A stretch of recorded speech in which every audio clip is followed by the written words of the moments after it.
March 25th, 2020 was the first day of the 21-day lockdown that India initially went under to curb the spread of the infectious and often fatal COVID-19. On day one of the lockdown, India had reported its 10th death due to the virus and 512 confirmed cases. It was believed the disease was brought to India by travelers returning from overseas, and then it spread in the local population.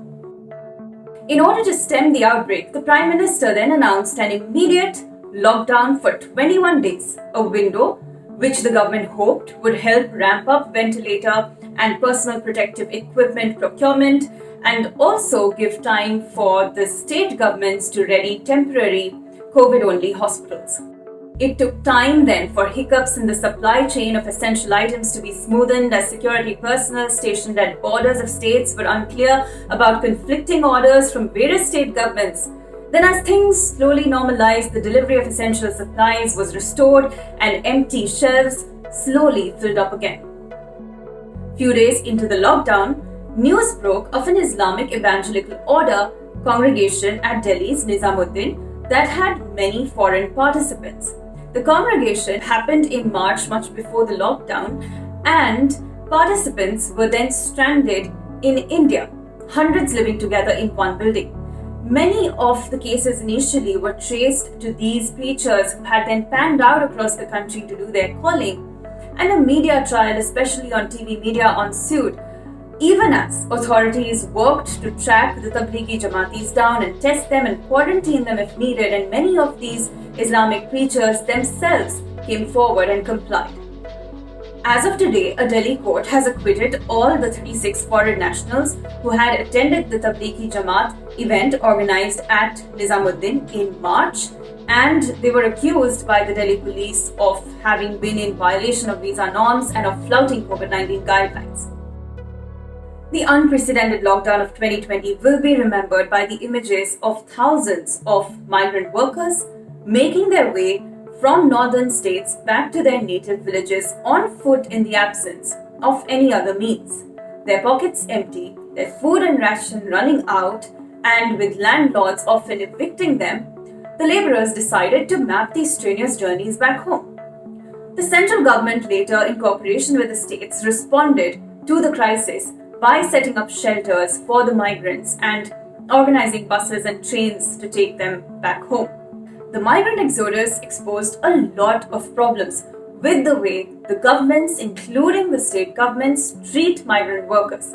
One shining example through this crisis was Kerala, which did not see the kind of departure as other states did.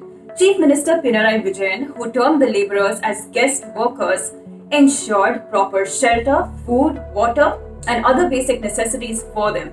The whole state machinery, down to the municipal and panchayat levels, worked together to ensure this. Not only this, there were also dedicated call centers to deal with the complaints and questions of the workers.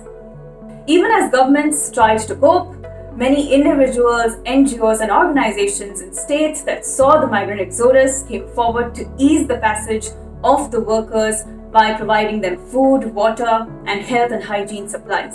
In another low point during the pandemic, there were reports of how frontline workers were harassed, assaulted, and even asked to vacate their accommodations for fear that they would bear the virus home. This prompted the government to promulgate an ordinance to protect healthcare staff, making any crime against them cognizable and non-bailable.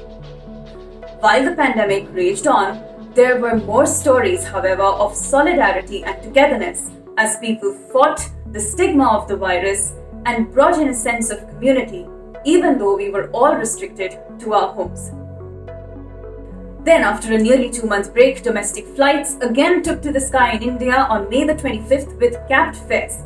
International flights also began in the following months in an arrangement known as the air bubble. As movement restrictions were eased, India entered graded phases of unlocking or opening up economic activities from June, starting with permission to malls, restaurants, hotels, and religious places to reopen while following COVID-19 protocols. On 30th August, the Delhi Metro finally started operations with 2 metro lines. From 15th October, cinema halls reopened with 50% capacity. From November and December, states began mulling partial reopening of schools, and going forward by January, few states like Karnataka, Bihar, Jharkhand and the Union Territory of Puducherry have plans to resume physical classes. And last but definitely not the least, India has been, since the beginning of the pandemic, trying to develop its own vaccine candidates, and 8 of them are currently under various stages of trial, with a rollout possible in the next few weeks for emergency use. Among them, Bharat Biotech's Covaxin and Serum Institute's Covishield are awaiting emergency use authorization. So that was the pandemic story of 2020. It is a year that will be remembered.